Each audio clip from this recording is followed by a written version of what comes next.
Iniciar con la invocación a la Santísima Trinidad, ya que es el tema que vamos a tratar de ver hoy someramente, tratar de poner a conocimiento algunas cuestiones, de que vamos a hablar de Dios mismo, cómo haremos para hablar la criatura, hablar de su creador.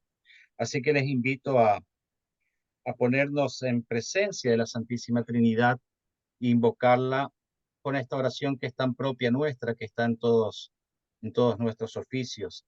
En el nombre del Padre, y del Hijo, y del Espíritu Santo. Amén. Amén. Santísima Trinidad, ten piedad Ten de piedad de nosotros. nosotros, Señor, Señor, purifica purifica nuestros nuestros pecados. pecados, Soberano, perdona nuestras nuestras culpas. culpas. Santo, Santo, visítanos y cura nuestras debilidades por tu debilidades, nombre. Gloria al Padre, al Hijo y al y al Espíritu Espíritu Santo, Santo, ahora y ahora y siempre, por los siempre, y siglos de por los los siglos de siglos. los siglos. Amén. Amén. Bueno, muchas gracias por la invitación para hoy permitirme, ¿no es cierto?, estar con ustedes, compartir, que no es otra cosa que compartir la fe como cristianos. Es un momento, ¿no es cierto?, especial, creo yo, para cada uno de nosotros de poder estar reunidos, de tener este espacio y ponernos a pensar en nuestro buen Dios.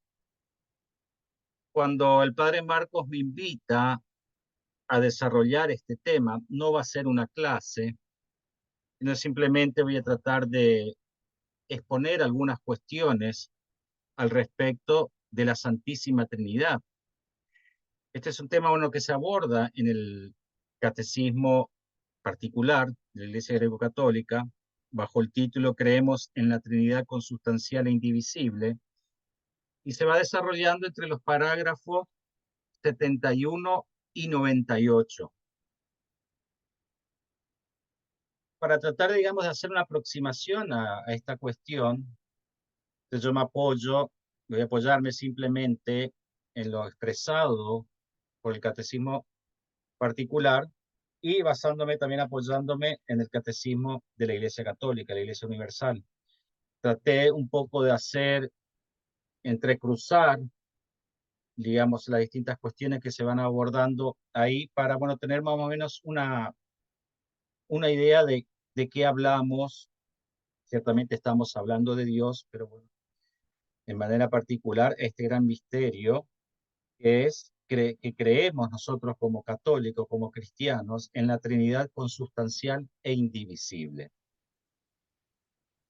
Yendo al primer parágrafo del catecismo particular, el número 71, nos encontramos con esta afirmación. Dice que la divinidad es completamente insondable y su esencia, que está por encima de todo, en su ser no es tal cual como la concibe el intelecto. Ahí, en este primer parágrafo, nos encontramos con una primer dificultad. ¿Cuál es esta? De cómo conocemos a Dios, cómo nosotros conocemos a Dios, ya que al hablar de la Santísima Trinidad, nosotros estamos hablando de Dios mismo. Estamos en el núcleo, en el centro de nuestra fe. ¿En qué creemos nosotros los cristianos? ¿En qué creemos? Y que eso ha dado, ¿no es cierto?, en el tiempo a todo el desarrollo del símbolo el símbolo de la fe, como conocemos el credo, que ha tenido una primera aproximación, ¿no es cierto?, en Nicea en el año 325 y después se afirma en Constantinopla, de ahí el credo niceno-constantinopolitano. Entonces, en primer momento nosotros podemos tener, al aproximarnos al tema, podemos tener dos posturas. Una es del asombro ante el misterio de Dios, a ese Dios incomprensible, inabarcable, como mencionaba acá este primer parágrafo del catecismo, y otro, otra postura que es la que por ahí mencionaba Santo Tomás de Aquino en la Suma de Teología, abordando las cuestiones Dios uno y trino, podemos hablar como un balbuceo de niños. ¿Cómo hablar? Vuelvo a lo mismo, cómo la criatura puede hablar de su creador. Cómo lo que es finito, nosotros podemos hablar de lo infinito. Cómo podemos hablar y a través de esa expresión de la palabra, cómo podemos conocerlo a él. Entonces, ahí podemos entrar, ¿no es cierto?, en dos distinciones, así muy rápido, desde la teología natural, estudia la obra de Dios, o sea, el conocimiento de Dios a través de sus obras por medio de la razón, no nos alcanza la teología natural. Tenemos que ir a un estadio superior, digamos, el más perfecto del conocimiento, ya que el conocimiento se especifica por el objeto de estudio, que es Dios mismo, a través de la teología sobrenatural. La teología sobrenatural tiene como objeto de estudio la revelación y la fe. Cuando nos adentramos en el tema, estudiar la cuestión del Dios uno y trino, aparece en un primer momento, si vemos en el catecismo de la Iglesia Universal, un término que es revelación. ¿Qué es esto, no es cierto? ¿Qué es la revelación? O sea, es Dios que, por decirlo así, te muestra, te da a conocer. A pesar de que en los primeros parágrafos del catecismo, entre los 35 y 36, habla de que el hombre es capaz de Dios, de conocer al Creador. ¿Por qué? Porque somos imagen y semejanza del Creador. Entonces, hay algo del Creador en la criatura, hay una cierta semejanza, una analogía por una participación impropia. Nosotros podemos algo conocer de Dios. Pero tal es así que Dios se revela. Ese es primero es el gran misterio. Dios se revela, Dios se da a conocer para que la criatura lo pueda conocer. Entonces, tenemos que, un primer momento, digamos, para abordar la cuestión, tenemos que hablar de la revelación divina, cómo Dios se da a conocer, cómo se da a conocer a través de la historia, cómo se da a conocer a través de las Sagradas Escrituras, cómo se da a conocer a través de cierta historia, la Sagrada Escritura, a través de sus palabras y de sus obras. Nosotros no podríamos conocer a ese Dios uno y trino, que ahí está la cuestión, si Él no se revelara. Todas las religiones monoteístas afirman, ¿no es cierto?, la existencia de un Dios, pero la particularidad del que el Dios cristiano es uno y es trino. Ahí está la gran cuestión, ¿no es cierto? Eh, bueno, urticante, por decirlo de alguna manera, cómo lo llegamos a conocer. Entonces, en la revelación divina, el catecismo expresa en el parágrafo 35 lo siguiente: las facultades del hombre lo hacen capaz de conocer la existencia de un Dios personal, pero para que el hombre pueda entrar en la intimidad de él, ha querido revelarse al hombre y darle la gracia de poder acoger en la fe esa revelación.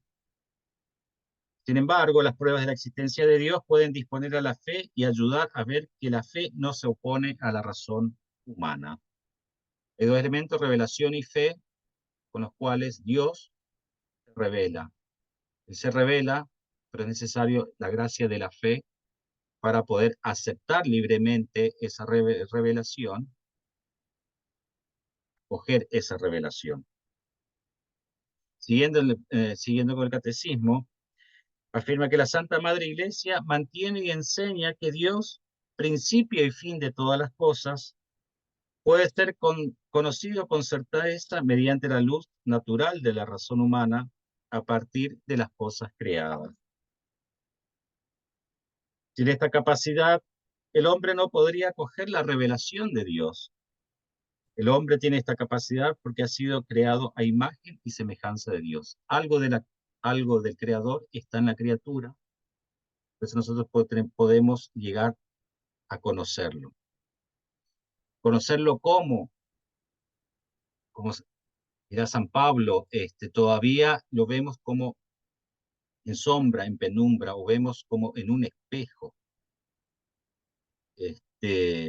Acuérdense, ¿no es cierto? Yo creo que San Pablo usa esa imagen, digamos, porque en el tiempo de San Pablo, creo yo, el espejo no era como lo conocemos hoy, una superficie totalmente pulida que reflejaba la totalidad de la imagen, sino que era de manera difusa, confusa. Así es como por ahí nosotros conocemos a Dios. En la gloria lo conoceremos tal cual es, cara a cara.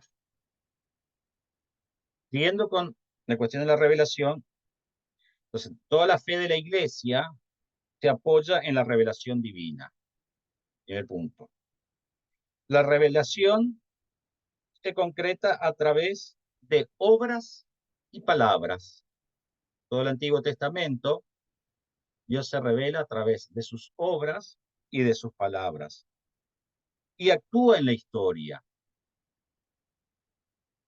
En la historia de la humanidad, que no es otra cosa que historia sagrada. Dios se introduce en la historia, se revela a través de la historia.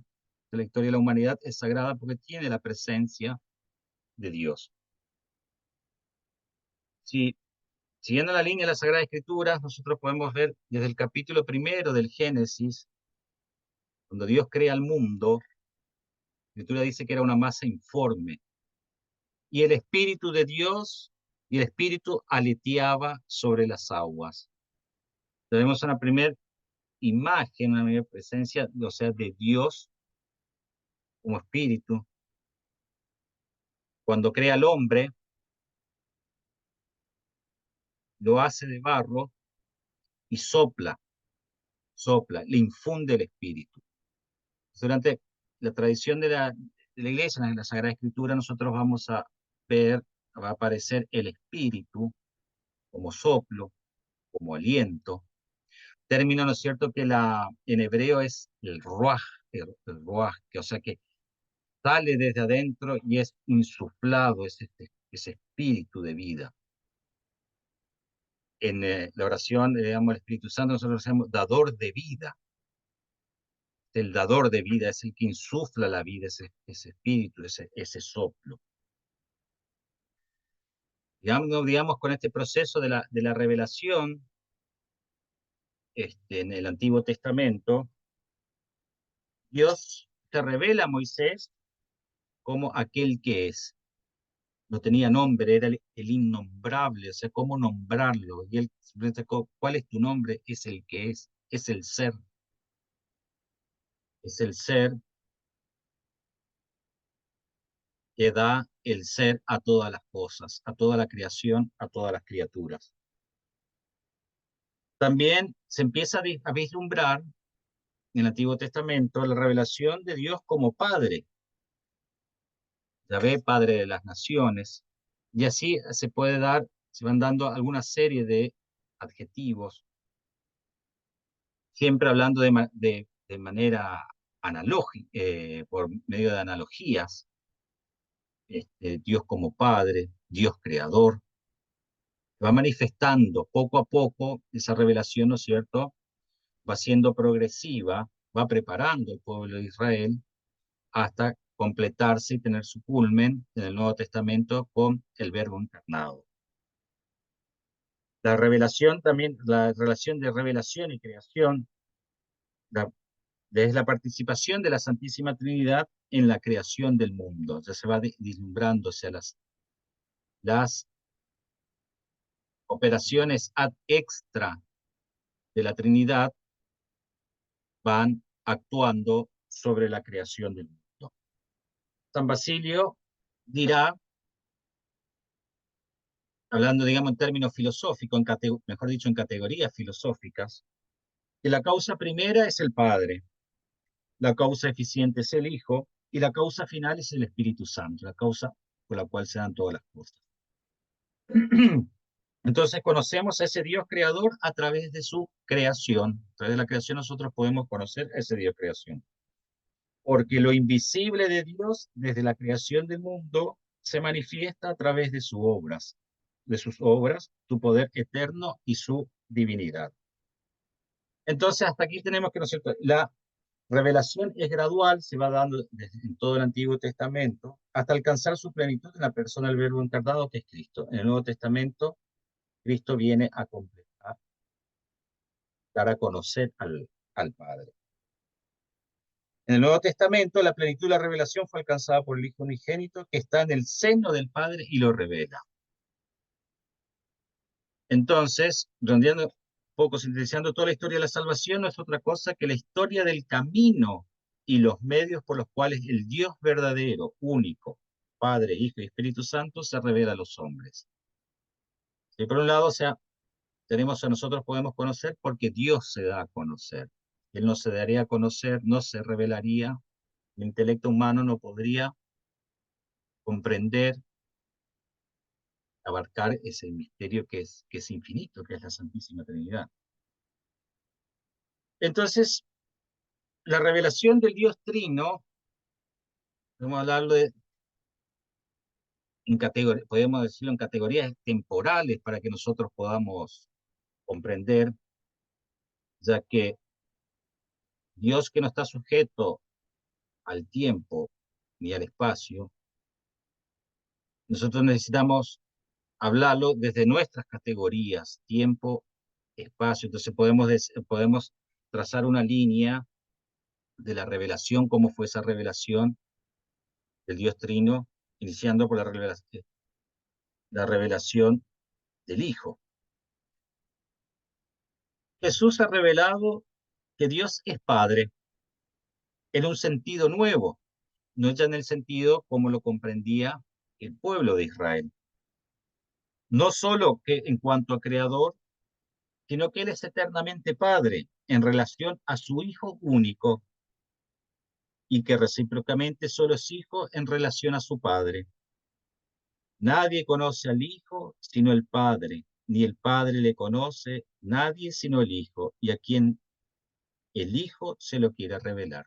Y nuevamente, relación como voluntad de Dios, como designio de Él, de darse a conocer.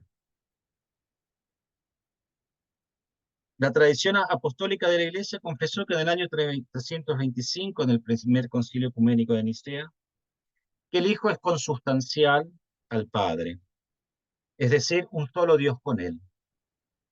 El segundo concilio ecuménico reunido en Constantinopla en el año 381 conservó esta expresión de la formulación del credo de Nicea y confesó al único Dios nacido del Padre antes de todos los siglos, luz de luz, Dios verdadero de Dios verdadero, engendrado, no creado, consustancial al Padre. Y ahí vemos ya las afirmaciones, ¿no es cierto?, dogmáticas cuanto a la procedencia del Hijo, la revelación que el Hijo hace del Padre. ¿Cómo se va progresivamente? Ahora, ¿cómo se va dando la revelación del Dios Padre? La invocación de Dios como Padre es conocida en muchas religiones. La divinidad es con frecuencia considerada como Padre de los dioses y de los hombres. En Israel, Dios es llamado Padre en cuanto a creador del mundo. Pues aún más, es Padre en razón de la alianza y del don de la ley de Israel, su primogénito, de su Hijo, Cristo. Es llamado también Padre del Rey de Israel. Es muy especialmente el Padre de los pobres, del huérfano, de la viuda. Están bajo la protección amorosa, dirá el salmista. Esto aparece ya como Padre. Jesús ha revelado que Dios es Padre en un sentido nuevo. No lo es solo en cuanto a creador. Él es eternamente Padre en relación a su Hijo, que recíprocamente solo es Hijo en relación al Padre. Vuelvo a reiterarse a esto que él dice que nadie conoce al Hijo sino el Padre, ni el Padre le conoce a nadie sino al Hijo a quien se le quiere revelar. Si vemos la duplicidad y la revelación Padre, Hijo, Hijo, Padre, cómo se dan a conocer mutuamente personas de la Trinidad. Y en un paso más, la revelación del Espíritu Santo. Al hablar de Dios, nuestro lenguaje se expresa ciertamente de modo humano, pero capta realmente a Dios mismo sin poder, no obstante, expresarlo de su infinita simplicidad. Nosotros que somos compuestos, ¿cómo expresar esa la simplicidad de Dios? Es preciso recordar en efecto que entre el Creador y la criatura no se puede señalar una semejanza tal que la desemejanza entre ellos no sea mayor todavía. Difícil, o sea que nosotros con nuestras categorías humanas podamos expresar la simplicidad de Dios, conocerlo tal cual es. Que nosotros no podemos captar de Dios lo que Él es, sino solamente lo que no es, y cómo los otros seres se sitúan en relación a Él. Pero muchas veces hablamos, digamos, por vía apofática, de lo que no es. Muchas veces, digamos, en las propiedades, los atributos esenciales de Dios, decimos, no es esto, no es esto, no es esto, antes de que poder afirmar por vía catafática de lo que es.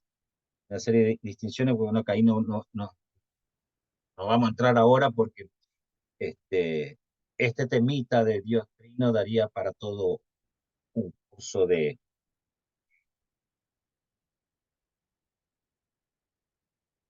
Entonces, nosotros podemos realmente nombrar a Dios partiendo de las múltiples perfecciones de las criaturas, semejanzas del Dios infinitamente perfecto, aunque nuestro lenguaje limitado no agote su misterio. ¿Cómo hablamos de Dios? Lo limitado tiene que hablar de lo infinito.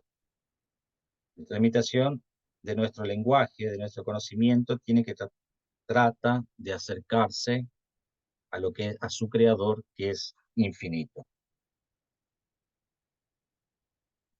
Hacemos un paso más con respecto a la revelación ya de la Trinidad.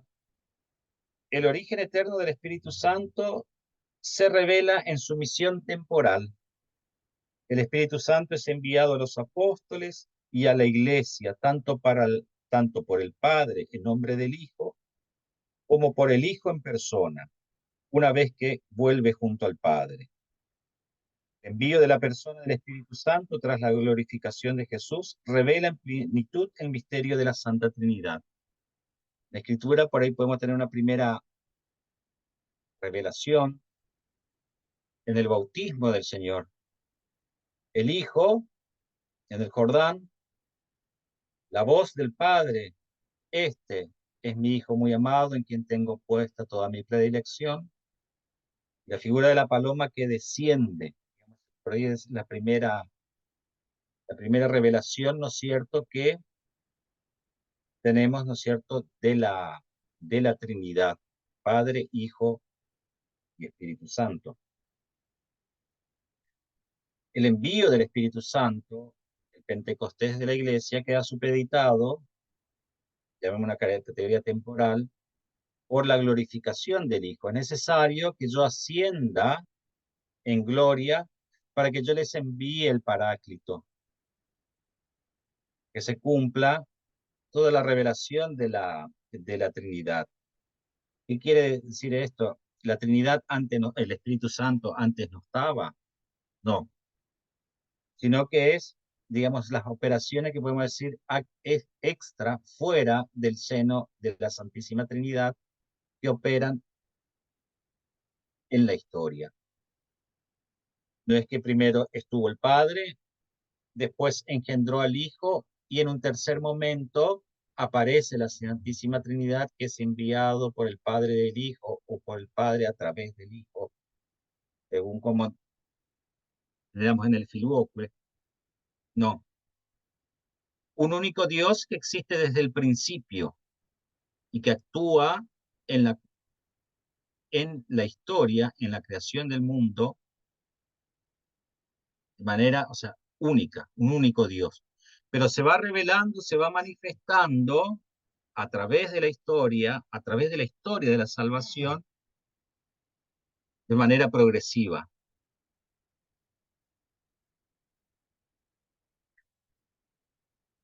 El Espíritu Santo con su gracia es el primero que nos despierta en la fe y nos inicia en la vida nueva que es que te conozcan a ti, el único Dios verdadero, y a tu enviado Jesucristo. Una operación ad extra, fuera del seno de la Trinidad.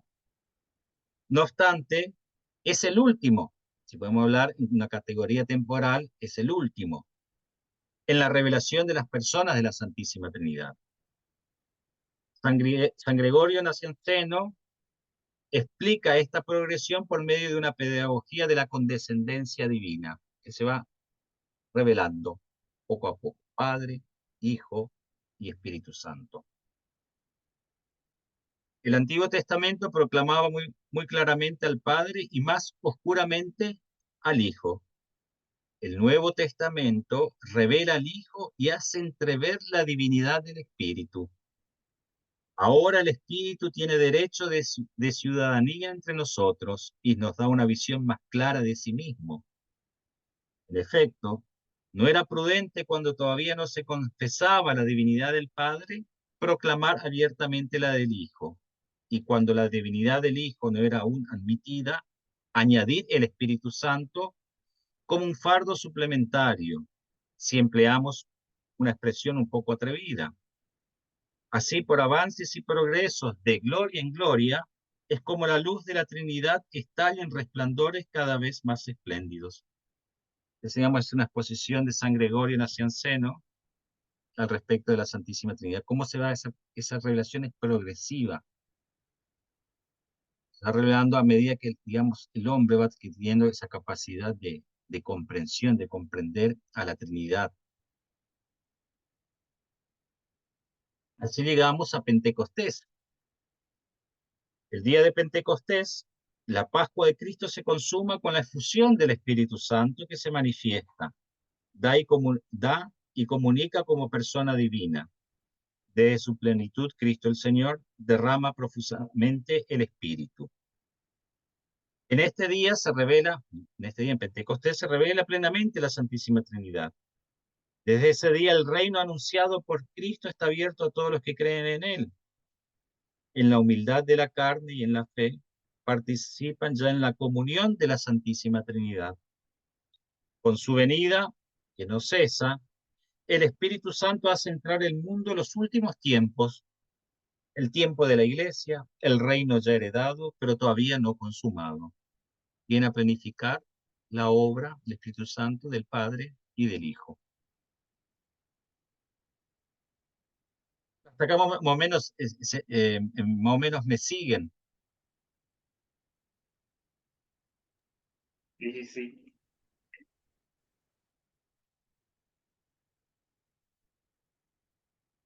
Si damos un pasito más,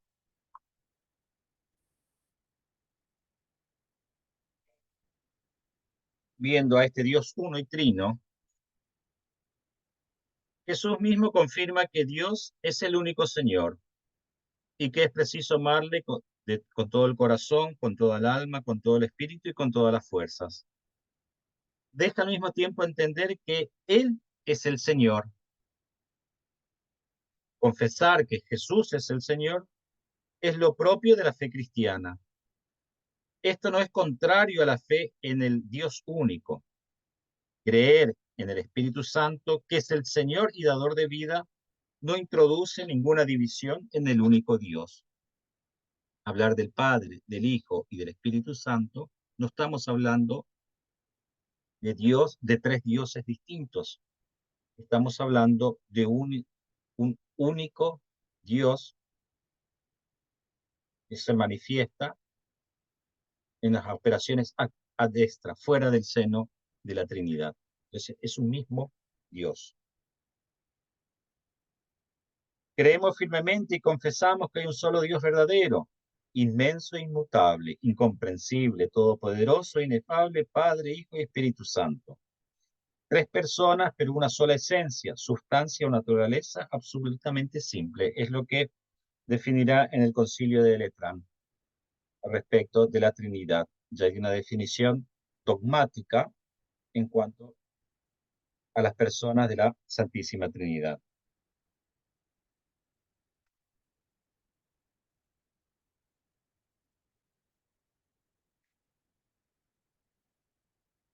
La economía divina como obra común de las tres divinas personas. Cuando decimos economía divina, no es otra cosa, estamos hablando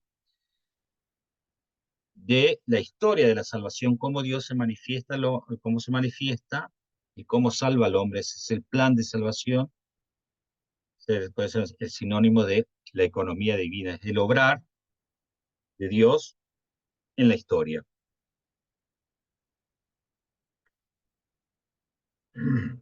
Dios es eterna beatitud, vida inmortal y luz sin ocaso. Dios es amor, es Padre, es Hijo y Espíritu Santo. Este Dios quiere comunicar libremente la gloria de su vida bienaventurada, perdón. Tal es su designio benevolente. Él lo quiso así, él se quiso manifestar, que concibió antes de la creación del mundo en su Hijo amado, predestinándolo a la adopción filial en él. Es decir, a reproducir la imagen de su Hijo gracias al espíritu de adopción filial. Este designio es una gracia dada antes de todos los siglos, nacido inmediatamente del amor trinitario.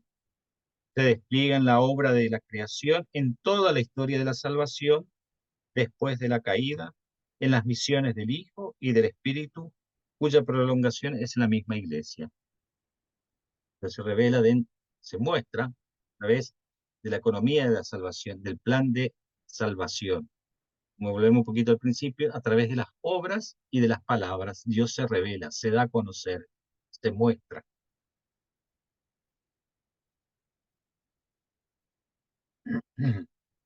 Toda la economía divina, o sea, todo el plan de salvación, es obra común y personal.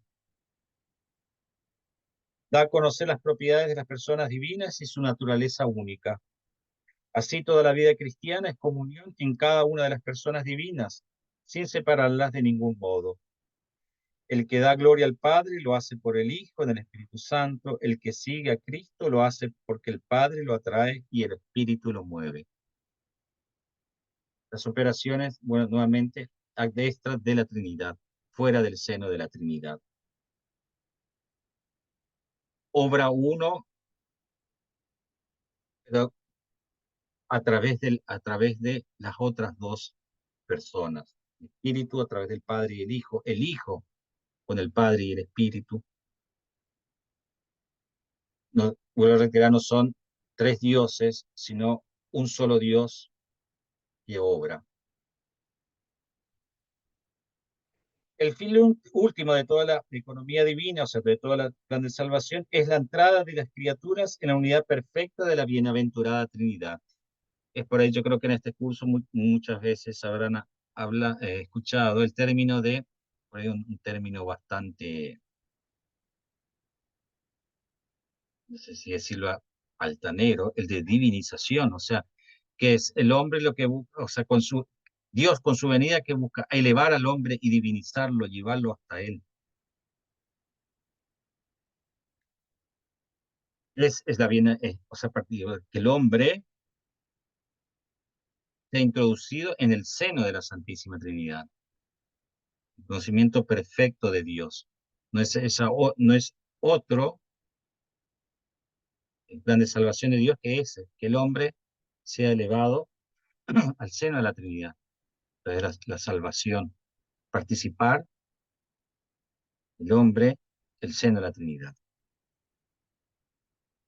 Si alguno me ama, dice el Señor, guardará mi palabra y mi palabra le amará y vendremos a él y haremos morada en él. Ven a habitar en nosotros. Nosotros rezamos la oración del Espíritu Santo, ¿no? Ven a habitar en nosotros, purifícanos de todo pecado. Tú que eres bueno, sálvanos. Esa no es otra, digamos, que la historia de salvación, el plan de salvación del hombre, es que el mismo seno de la Trinidad venga a habitar en el seno del hombre. Dios mismo, la inhabitación trinitaria. Es una gracia. Y qué gracia.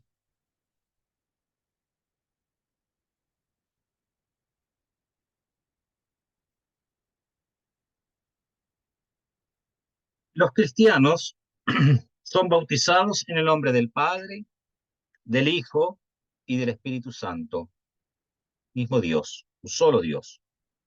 Antes responden creo, perdón. A la triple pregunta se les pide confesar su fe en el Padre, en el Hijo y en el Espíritu Santo. Es interesante, digamos, en el ritual del bautismo, en las iglesias orientales, o sea, el catecúmeno, el que va a recibir la iluminación, el bautismo, la iniciación cristiana, es recibido por el sacerdote en el atrio del templo. Ahí comienzan los primeros ritos, y después de haber eh, rechazado todas las obras del mal, las obras del demonio, afirma que cree en el Padre, en el Hijo y el Espíritu Santo, y entran al templo rezando el símbolo de nuestra fe. Le dice, recemos el símbolo de nuestra fe. Creo en un solo Dios, Padre Todopoderoso, Creador del cielo y la tierra, de todo lo visible e invisible. Ingresan al templo. Manifestación de la fe, recibir el sacramento del bautismo.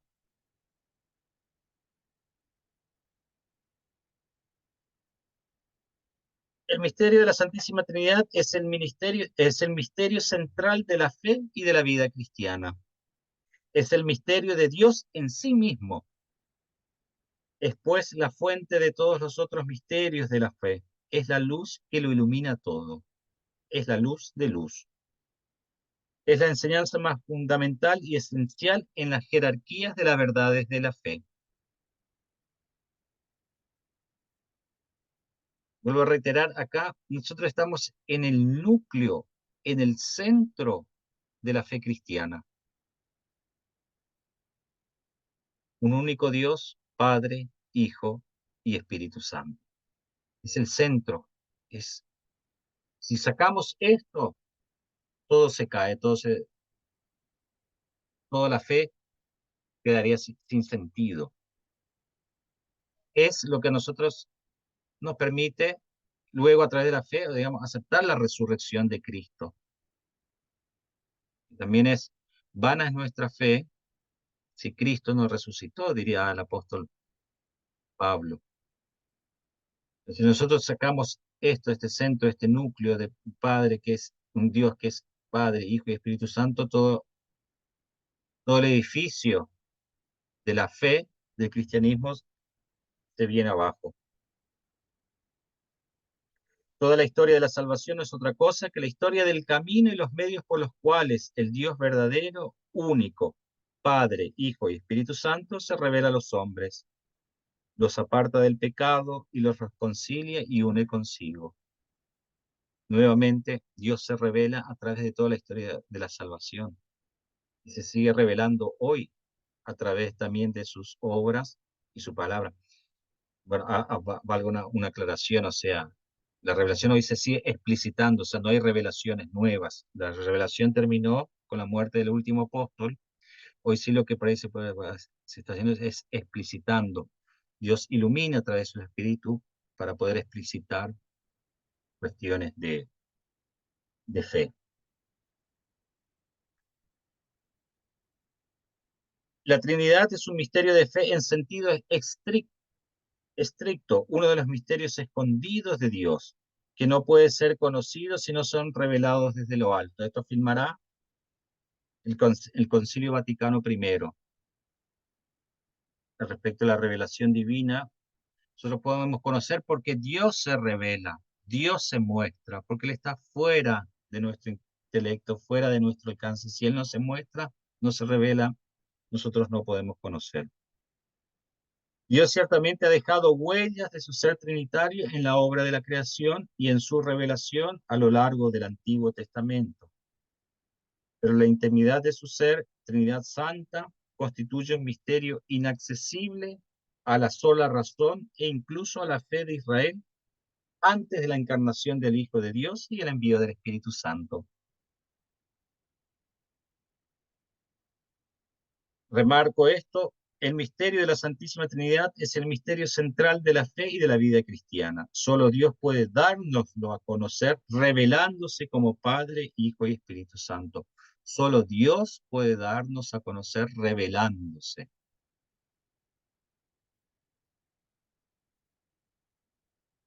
Acá damos un pasito más y vemos la unidad, existe la unidad de la Trinidad y la unidad de la Iglesia.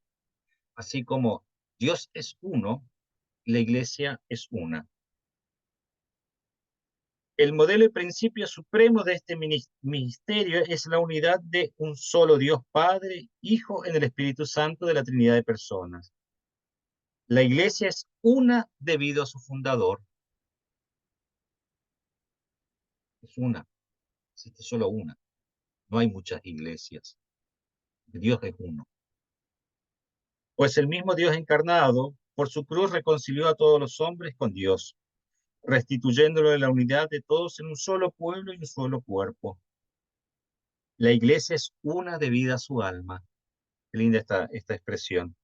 El Espíritu Santo que habita en los creyentes y llena y gobierna toda la Iglesia, realiza esa admirable comunión de fieles y une a todos en Cristo tan íntimamente que es el principio de la unidad de la Iglesia.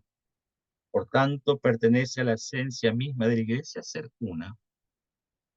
Y esa es una porque Dios es uno.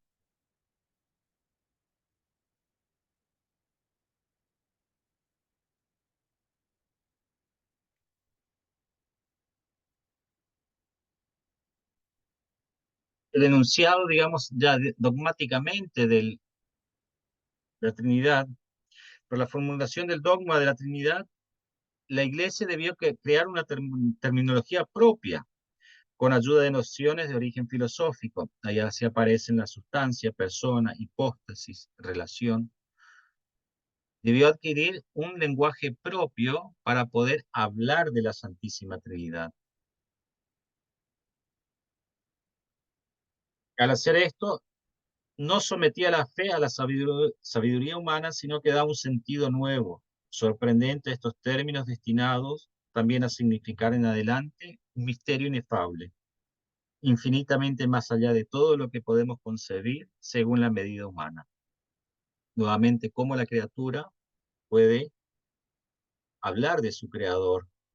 Tuvo que elaborar todo un lenguaje filosófico, teológico, nuevo, para poder expresar y tratar de comprender este misterio de la Santísima Trinidad. Para ir terminando, para ir cerrando, la relación entre la Santísima Trinidad y la liturgia. La verdad revelada en la Santísima Trinidad ha estado desde su origen en la raíz de la fe viva de la Iglesia, principalmente, como les mencioné, en el acto del bautismo, el sacramento del bautismo, encuentra su expresión en la regla de la fe bautismal, formulada en la predicación, la catequesis y la oración de la Iglesia.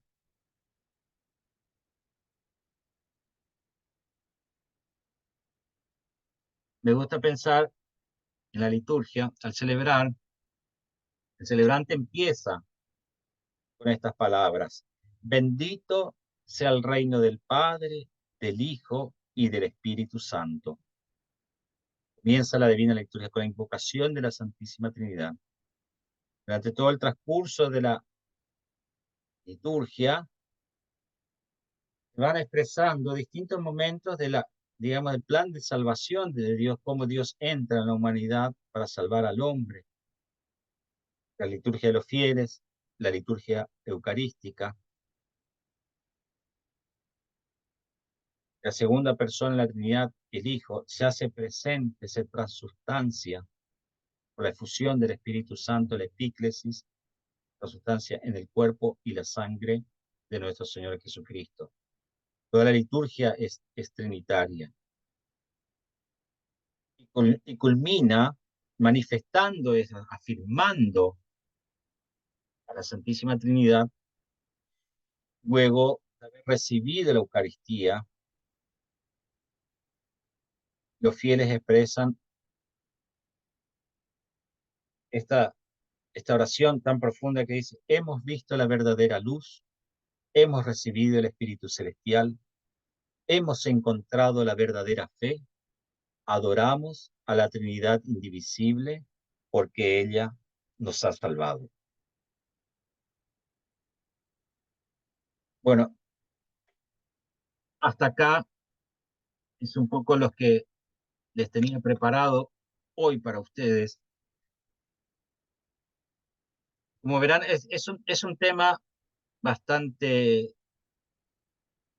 complejo, porque vuelvo a reiterar, cómo la criatura habla de su creador, cual por ahí requiere, ¿no es cierto?, nociones previas de filosofía, nociones previas de teología. Pero bueno, traté de hacer, basándome, como les mencioné al principio, desde el catecismo de la Iglesia Católica, que me parece, o sea, que se ha desarrollado ahí, digamos, para que nosotros conozcamos nuestra fe. Es fantástico todo ese compendio que tenemos del catecismo. Les recomiendo mucho leerlo. Yo muchas veces, digamos, ante las primeras dudas, lo que primero recurro a ver, ¿y tal cosa cómo es, padre? A ver, déjame ver. Vamos al catecismo. Y ver, bueno, y a partir de ahí empezar a indagar, ¿no es cierto? A ver, a profundizar el misterio de la fe. Y bueno, por mi parte, eso es todo. No sé si ustedes creo que tienen un espacio acá de preguntas en lo que les pueda ayudar o compartir con ustedes, ¿no es cierto? No, yo también quisiera profundizar más, entrar más en el misterio de la Trinidad, o sea, como hijo de Dios, pero es insondable. Estos días le decía a Marco cuando me pidió hacer que dé esta clase, y yo dije, bueno, la clase va a ser un respetuoso silencio, 50 minutos de silencio. ¿Qué podemos decir nosotros de la Santísima Trinidad, sino más bien que este pobre sacerdote balbucee como un niño? Así es. Si alguien quiere hacer alguna pregunta, algún término, este, me hiciste recordar a las clases del seminario de La Plata porque hay términos que ya los tenía un poco en la memoria muy profunda, ¿viste? Y no pasa, al no por ahí desarrollar, digamos, estas cuestiones, sí se va perdiendo, ¿no es cierto? Y hay que volverlos a repasar, volverlos a refrescar todo esto. Bien, si alguien tiene alguna consulta, pregunta, algo que quiera aportar o preguntar, puede hacerlo como siempre.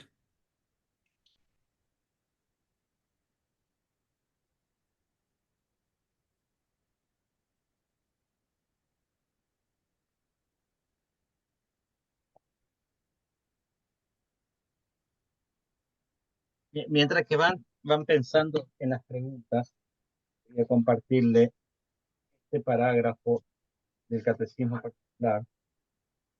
Pues es una analogía, digamos, de por ahí cómo podemos conocer a la Santísima Trinidad. Es el parágrafo 91 y dice, el Padre es la fuente, el Hijo es el arroyo y el Espíritu es el agua. Hay una sola fuente, tanto para el arroyo como para el agua. Un solo Padre para el Hijo y para el Espíritu, quien es como el agua que fluye de la fuente y llena el lecho del arroyo. Entonces le debemos a Tertuliano, que un poco esta imagen, ¿no es cierto?, en lenguaje analógico, de analogía, cómo podemos expresar a la Santísima Trinidad. Precioso, o sea, por ahí para meditarlo. Bueno, hay otra cuestión también, que por ejemplo, ustedes seguramente ya lo habrán tocado acá cuando habrán desarrollado los temas de la oración. O sea, cómo conocer y en la oración. a Dios como lo conocemos, y a través de la oración Él se irá revelando, y nosotros a través de la oración iremos introduciéndonos despacito, despacito en ese misterio insondable de Cristo a través de la contemplación. Muchas veces, o sea, por ahí cuando éramos seminaristas, discutíamos los bizantinos con o sea, los orientales con los occidentales, que decían que, bueno, que la teología occidental es muy especulativa, o sea que había que explicar todo, había que encontrar la explicación para todas las relaciones de todas las cuestiones. En cambio, nosotros los orientales, por ahí, yo a veces lo hacía por ahí un poco de vago o para meterle la pica a ellos. No, nosotros somos contemplativos, dejamos que el misterio se revele. Pero bueno, no es ni tan ni tan. También, a ver, Dios se revela, creo que también en las medidas, en la capacidad que nosotros dejamos que Él se revele.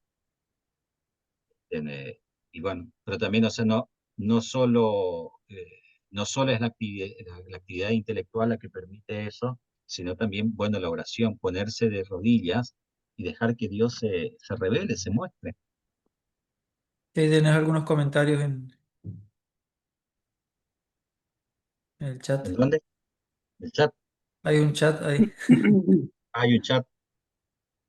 Acá está.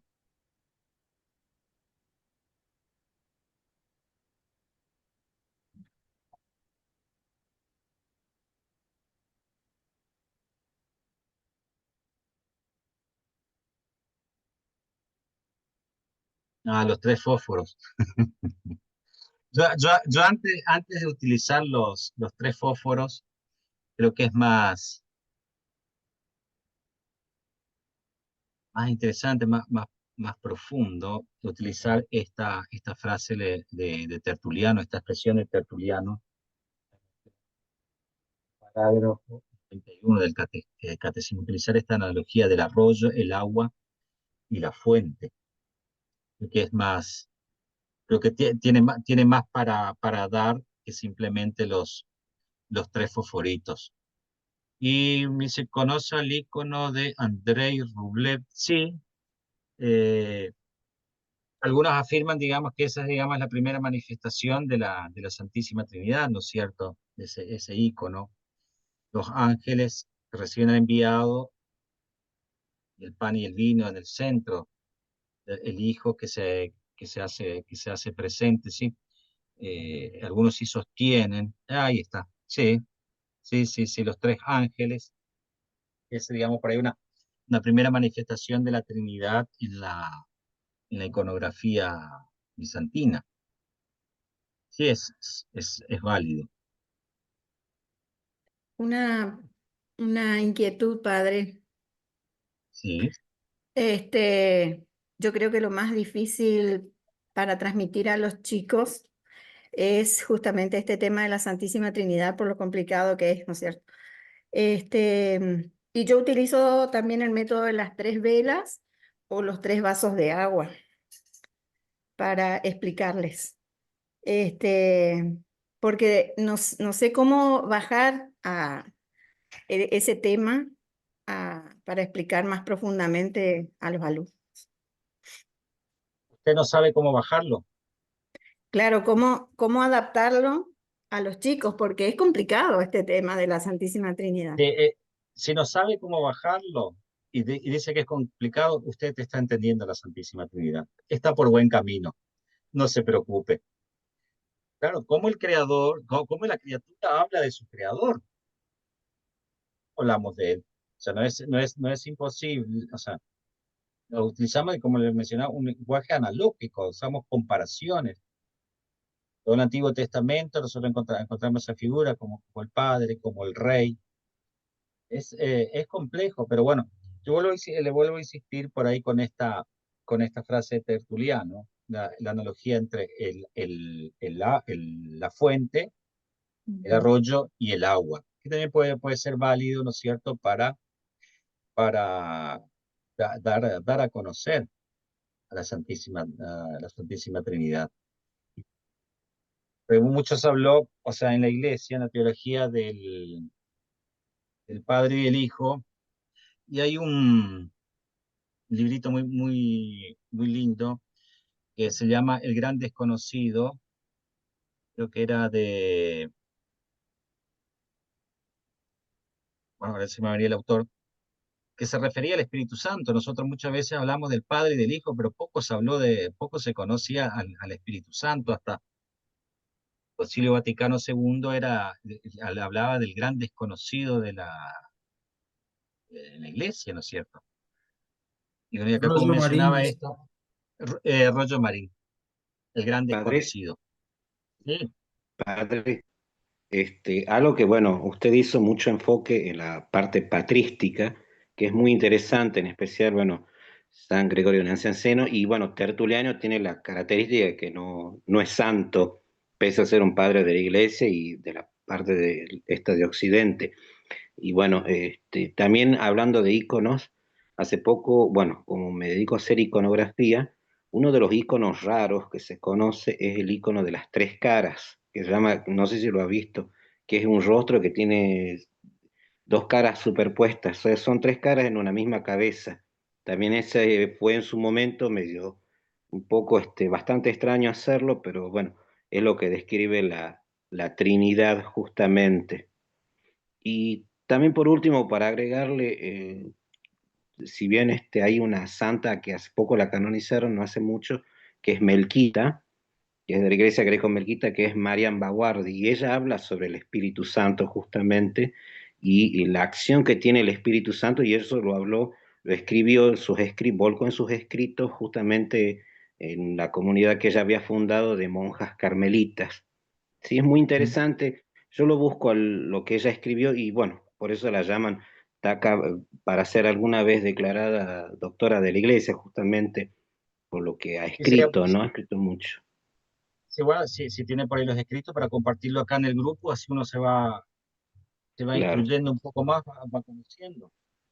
claro, Sí, es y interesante. un enfoque oriental, Ujú. justamente. Sí, cada uno a su modo trata de expresar, o sea, este misterio que es incomprensible, o sea, balbuceando como niños tratamos de hablar de nuestro Padre. Sí, exacto. Sí, exacto. Yo creo Charles que Lindbergh. la manifestación clara que se ven en dos iconos de la Epifanía y de la Transfiguración, eh, a los chicos se le hace más fácil Mm, ver porque está dibujado, ¿no? Las tres personas.